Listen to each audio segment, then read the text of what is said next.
비전 회복 기간 동안 잠시 멈췄던 사무엘상 묵상을 이제 또 다시 이어서 이제 하게 되었습니다. 시간이 좀 지났기 때문에 이미 다 알고 계시겠지만 그래도 좀 간략하게 핵심적인 내용만 먼저 좀 정리를 하고 오늘 본문으로 들어가면 더 유익할 것 같은데요.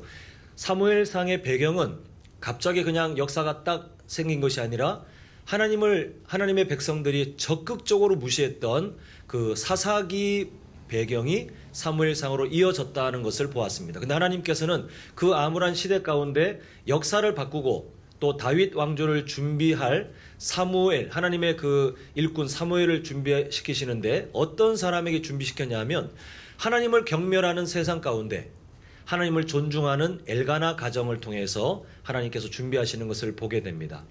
이후에 하나님을 무시했던 엘리 대제사장 가문은 망하고 그리고 하나님께서 계획하신 그대로 하나님의 일꾼으로 세워지는 사무엘이 이제 지도자로 섬기게 되는데 그때 참 하나님께서 이 이스라엘 백성들과의 그 귀한 관계 속에 하나님의 은혜들 그리고 평화를 주시는 것을 보게 됩니다. 이렇게 살면 되는데 항상 인간은 늘 연약함이 있어요.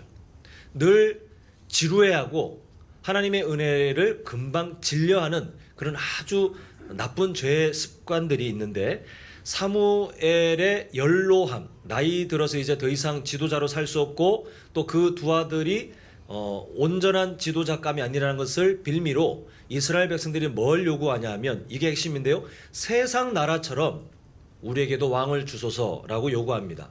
겉으로 보기에는 충분히 합당하고 또 그렇게 해야 될 것 같지만 이 사람들의 마음은 훗날 하나님께서 경고하시는 그 내용을 보니까 저들은 나를 버리는 것이다 라고 하나님에 대해서 진려하고 눈에 보이지 않는 하나님을 왕으로 잘 섬기면 그렇게 평화와 그리고 안락한 그 삶들이 그리고 생명의 보전까지 다 약속으로 주어졌는데 그걸 누리면서 한다는 생각이 이제 하나님 지루해.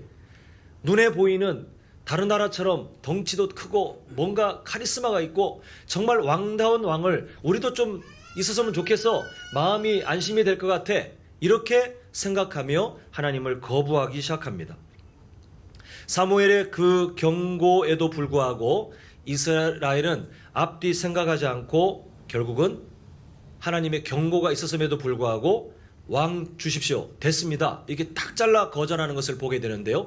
오늘 본문은 그런 배경 가운데 하나님께서 이스라엘 백성들의 요구대로 왕을 세워주시는 내용이 기록되어 있습니다. 지금 우리가 이미 몇 주가 지났지만 바로 직전 사무엘상 직전 내용은 그 나기드 인생 기억나시죠? 하나님께서 사울 왕을 세울 때에 하나님의 일꾼은 세상 왕과 다르다. 하나님의 비전을 따라가고 하나님의 말씀을 따라가고 그렇게 섬기는 자리다라고 세상과 다른 왕의 자리를 명령하신 게 9장이었고 그리고 오늘 우리는 10장 전체를 다 보지 못하고 일부를 보긴 합니다만 10장은 이제 그 왕을 세워나가는 하나님의 말씀이 여기 기록되어 있는데 잘 보면 저는 이 10장을 보면 좀 쓸쓸함이 느껴져요. 물론 하나님께서 감정적으로 쓸쓸해 이럴 분은 절대 아니시거든요. 근데 하나님께서 이스라엘 백성들에게 취급당하고 있는 이 표현이 참 가볍지만 이스라엘 백성들이 그렇게 하고 있기 때문에 하나님을 정말 가볍게 취급하고 있는 이스라엘 백성들의 모습을 보면 그리고 대비돼서 하나님께서 어떻게 하시는지를 보면 참 쓸쓸해 보여요. 하나님은 그렇지 않으셔도 저는 참 쓸쓸해 보이고 더 나아가 어떤 모습이 보이냐 하면 그의 백성들에게 모욕당하고 급기야 정말 그 수치 속에 죽음 당하시는 예수님의 그 모습이 오늘 하나님의 일하시는 모습에서 보여지게 됩니다. 하나님께서 오늘 본문을 통해서 우리에게 나타내시고자 하는 하나님의 성품이 있는데 오늘 그 성품을 우리 모두 마음에 새기고 그 하나님의 마음을 따라 살아가는 귀한 공동체가 되시기를 간절히 소망합니다. 사무엘상에 우리 지금 오늘 본문에서 하나님께서 주시는 열심이 두 개가 있습니다. 첫 번째 열심이 뭐냐면 바로 초대 왕으로 세워지는 사울을 위한 열심이신데요. 사울은 나중에 오늘 10장 뒤에 본문 보면 하나님께서 왕으로 임명하시는데도 이게 마음에 겁이 많다 보니까 숨어 있고 드러나지 못하는 어찌 보면 한 나라를 품을 만한 어떤 그릇은 아닌 걸로 나타납니다.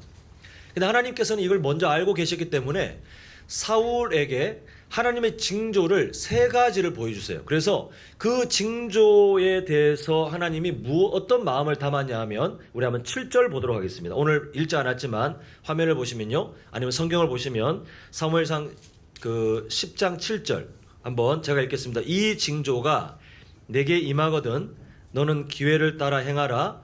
하나님이 너와 함께 하시느니라.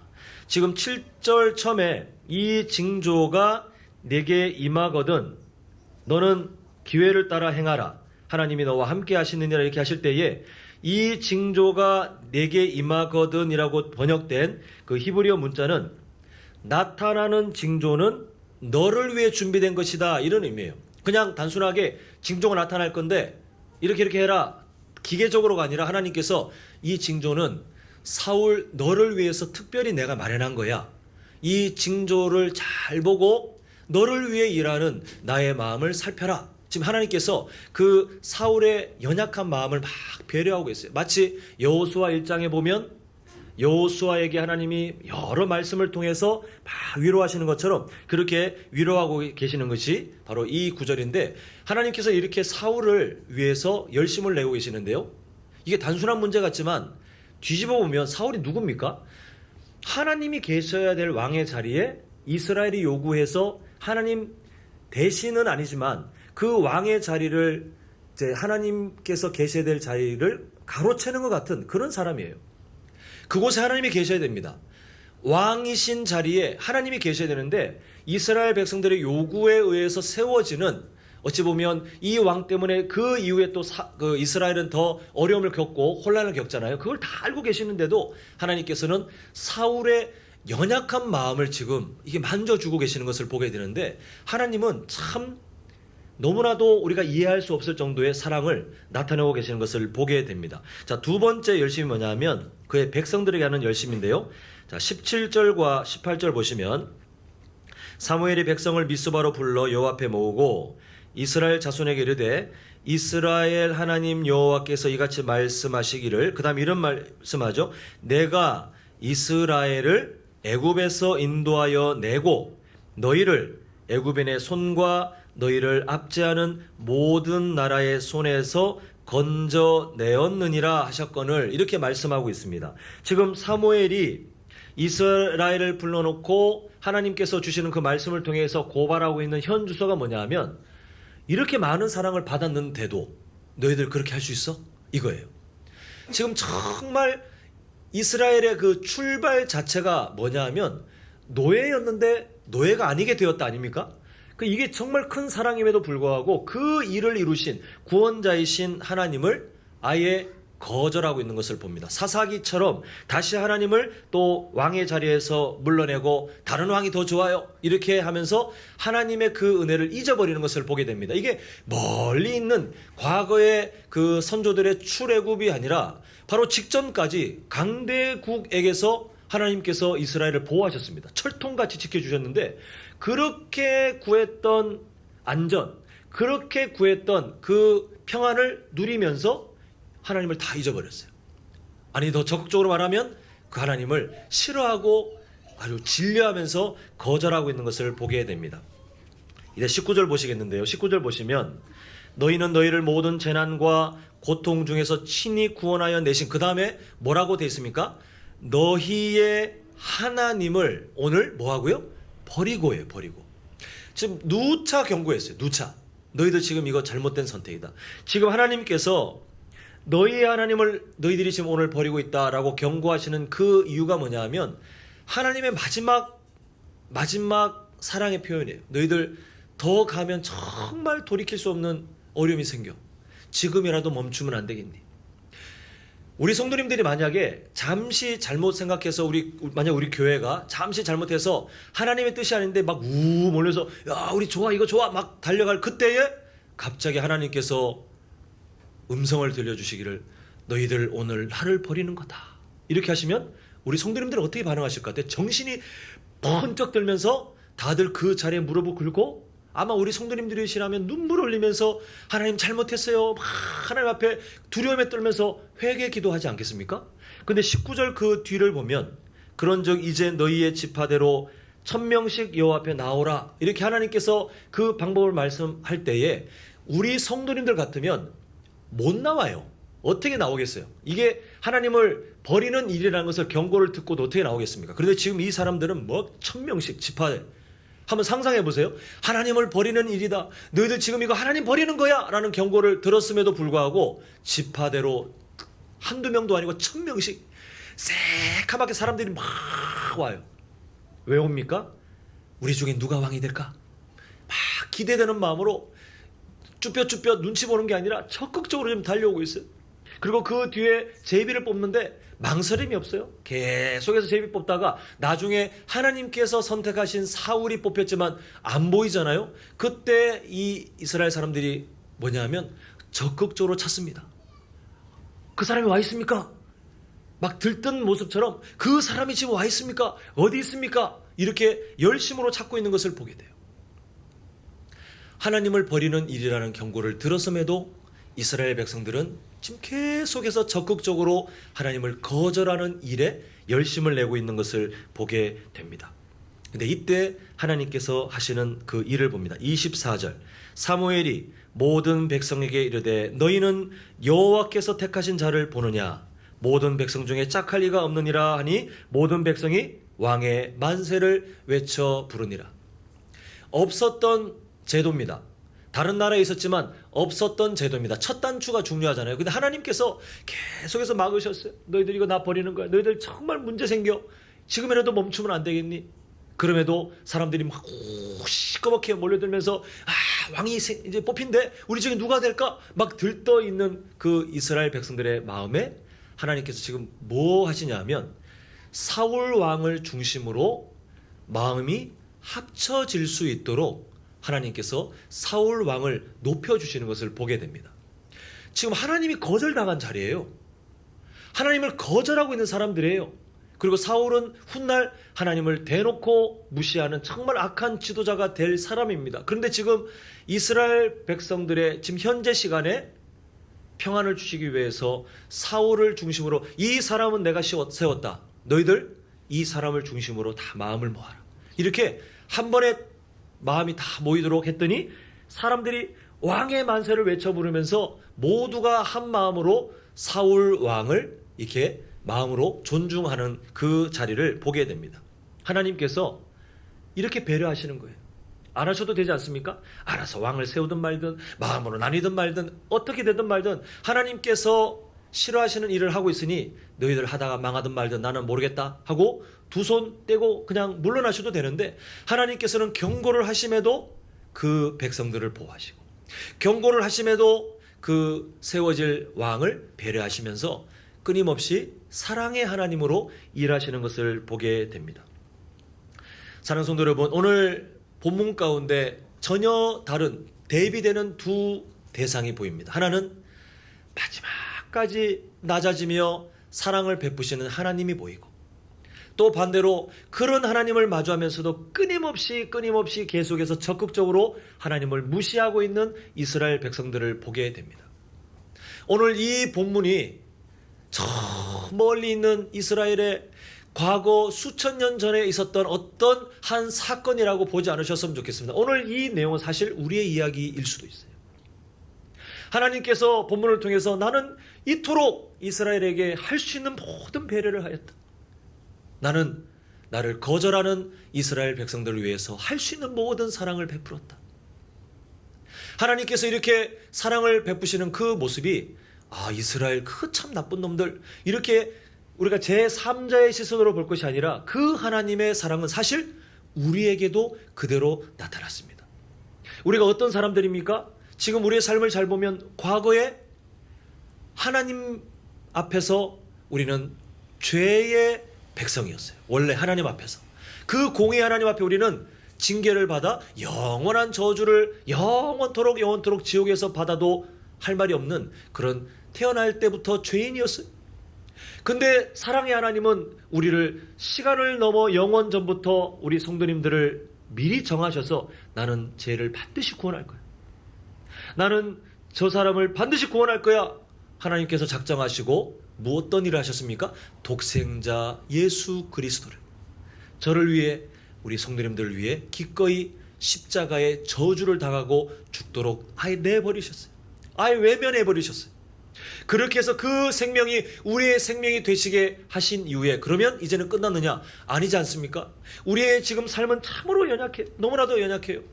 만약에 사랑의 하나님의 그 마음이 거기서 딱 멈췄다면, 십자가의 사랑을 우리에게 적용시켜 주셔서 죄인인 우리를 의인으로 만드신 그 시점에 그냥 딱 멈춘다면, 그럼 우리가 어떻게 되었을까요? 만약에 사랑의 하나님의 용서가 우리 삶에 계속해서 베풀어지지 않는다면, 오늘도 내일도 앞으로도 우리는 하나님 앞에 완전한 존중을 온전히 드리지 못하는 그 연약함에 과연 우리의 생명은 남아 있을 수 있겠습니까? 만약 사랑의 하나님께서 베푸시는 그 인애 그리고 사랑이 없다면, 하나님께서 주시는 사랑, 그 예수님의 십자가 사랑을 받아놓고도 여전히 가족들끼리, 여전히 성도들끼리 사랑하지 못하고 미워하고 정죄하고 비난하고 뒤에서 그 거리감을 여전히 만들고 있는 우리의 그 삶이 과연 생명을 유지할 수나 있겠습니까? 만약에 사랑의 하나님께서 베푸시는 그 긍휼, 그 우리를 불쌍히 여기시는 긍휼이 없다면, 하나님과의 관계보다 하나님 손에 들려있는 복을 더 사모하고, 그리고 하나님께 온전한 삶의 예배를 드리기보다 그저 교회에 와서 이 예배의 어떤 시간을 그 하나님 앞에 드린 것으로 만족하려고 하는 우리의 그 현재의 연약함을 하나님께서 과연 어떻게 처벌하셔야 되겠습니까? 우리는 지금도 여전히 부족하지만 하나님은 지금도 우리를 넘치는 사랑으로 함께 품고 계시는 줄 믿습니다. 그래서 우리가 뭘 누리고 있습니까? 우리는 여전히 의인의 자격이 박탈되지 않아요. 그 사랑 때문에 우리는 의인의 자격이 절대 박탈되지 않아요. 우리의 행동에 하나님께서는 어떠한 근거도 두지 않으셨던 이유가 뭐냐면, 우리는 그 의인의 자격을 우리의 어떤 행위로 절대 얻을 수 없다는 것을 알기 때문에 그렇게 하나님은 근거를 두지 않고, 어디에 근거를 두지 않냐면 하나님의 사랑에 두셨어요. 내가 너를 그렇게 사랑한다, 그걸로 끝! 이렇게 하나님께서 우리의 삶을 존귀하게 만드셨습니다. 분일 밤 기도회 마치고 어떤 성도님으로부터 전화를 받았는데, 다른 분에게서 그렇게 들었다는 거예요. 회개 안 하면 지옥 간다. 예수님 믿어도 회개 안 하면 지옥 간다. 예수님 믿고 있어도 죄를 지니까, 죄인이니까 회개 안 하면 지옥 간다. 이렇게 말씀을 들었다는 거예요. 이제 설명을 들으시고, 그렇죠, 이미 알고 계시는데 자꾸 옆에서 누군가가 그렇게 말씀하니까 이 마음이 좀 불편했었나 봐요. 근데 그게 아닙니다. 하나님의 약속은 이거고, 분명히 말씀에서 우리를 그렇게 약속하셨습니다를 말씀드렸던 그런 기억이 납니다. 우리 성도님들, 하나님의 사랑이 없으면 우리가 대체 무슨 수로 천국 갈 수 있어요? 얄팍한 내가 회개하면 천국 갈 수 있다, 이 정말 교만 아닙니까? 지나온 삶 가운데 아직도 기억 못하는 수많은 우리의 죄의 시간들이 얼마나 많이 있습니까? 근데 그거는 다 까맣게 있고, 내가 이 정도 회개했으니, 그리고 앞으로 이 정도 회개를 하면 내가 의로운 사람으로 회개할 수 있어. 그 교만을 가지고 다른 사람을 정죄하면서, 우리 교회 얘기 아니에요? 다른 사람을 정죄하면서 너 저기 회개 안 하면 너 죄인이야, 지옥 가, 너 빨리 회개해. 그러면서 마치 경건을 가르치는 것처럼 하는, 그 얼마나 교만한 말입니까? 저는 그 얘기 듣고 너무 가슴이 아팠어요. 다른 교회 어떤 권사님이라고 얘기 드렸는데 너무 마음이 아팠어요. 왜 그런 착각에 빠져서 우리는 살아가야 됩니까? 우리는 시작부터 마지막까지 하나님의 사랑 없이는 우리는 어떠한 소망도 없어요. 반대로 말하면 하나님의 사랑 때문에 우리는 내가 연약함에도 그 소망을 누릴 수 있는 확고한 우리의 확신이 우리 삶에 허락되었다는 사실을 다 우리 성도님들 아멘으로 확신했으면 좋겠습니다. 우리는 하나님의 그 어찌 보면 세상적인 표현입니다. 너무나도 바보 같으실 정도로 그냥 퍼주고 낮아지시는 그 하나님의 사랑이 있었기 때문에 우리 지금 예배할 수 있어요. 그 사랑 때문에 우리는 지금도 언제든지 하나님 나라에 당당하게 들어갈 수 있다는 소망을 누릴 수 있어요. 그 사랑 때문에 우리는 여전히 부족하지만 폐기 처분 당하지 않고, 하나님이 버리지 않고 우리를 끝까지 보듬어 안으시면서 우리를 예수님의 장성한 분량까지 그 성품에 이를 때까지 계속해서 돕고 계시는 그 사랑을 지금도 우리는 누리고 있는 줄 믿습니다. 바라기는 우리 성도님들, 오늘 이스라엘 백성들을 반면교사로 삼아서 우리의 삶을 한번 잘 정리했으면 좋겠는데요. 자, 우리가 몇 주 한참 지나서 다시 한번 좀 정리했으면 좋겠습니다. 사무엘상의 핵심 주제가 뭐라고 했죠? 사무엘상 2장 30절인데, 자, 우리 한번 같이 읽겠습니다. 시작. 나를 전중히 여는 자를 내가 경멸하고 나를 멸시하는 자를 내가 경멸하라. 딱 두 가지 삶밖에 없어요. 잘 기억하셔야 돼요. 하나님의 통치 방식입니다. 이거는 뭐 저한테 따지실 필요도 없고 그냥 하나님께 따지실 이유도 없어요. 왜냐하면 이 만물의 이 온 우주의 주인 되신 하나님께서 나 이렇게 통치할 건데 이렇게 선언하시는 기준이 뭐냐 하면 딱 두 개밖에 없어요. 하나님을 존중하거나 하나님을 뭐하거나, 두 개밖에 없어요. 하나님을 존중하는 것 같기에는 내가 너무 부끄럽고 요 중간, 아니요, 중간 없어요. 이게 아니면 경멸이에요. 그래서 하나님께서는 이 통치 방식에 의해서 사무엘상의 역사를 쭉 진행하시면서 우리를 구경꾼으로 삼으시는 게 아니라, 봤지? 내가 이 통치 방식 그대로 역사를 이끌어가는 거 봤지?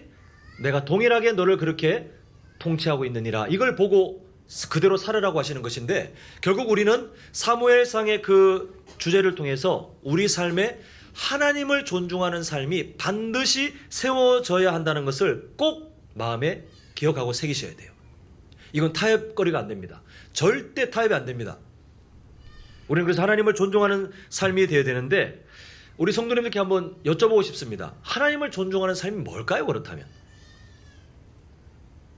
하나님을 존중하는 삶은 대체 뭘까요? 여러 표현들을 할 수 있겠지만 간단히 말하면 살아가는 거예요. 살아가는 거. 하나님을 존중하는 거는 이 교회 공간에, 이 교회 건물에 와가지고 어떤 시간에 우리가 함께 모여서 뭔가 어떤 정해진 순서들을 할 때에 그것도 하나님을 존중하는 것은 맞습니다. 그런데 많은 기독교인들이 착각하는 게 뭐냐 하면 그게 하나님을 존중하는 거라고 착각해요. 그것이. 근데 여기서 우리가 함께 예배하는 거 하나님을 존중하는 건 맞아요. 그런데 일부예요. 일부. 근데 하나님을 존중하는 것은 우리의 일상을 다 포함해서 어떻게 살아가느냐를 우리에게 질문하고 계시는데, 오늘부터 우리 성도님들은 하나님을 존중하는 방법을 이제 훈련받게 됩니다. 자, 우리 주보 표지 한번 보실까요? 주보 표지. 당분간 제가 이 표지를 바꾸지 않고 그대로 내겠는데, 앞으로 하나님 말씀을 볼 때에, 하나님 말씀을 마주할 때에 이 세 가지 질문의 답을 못 찾으시면 하나님을 존중하는 삶은 완전 실패예요.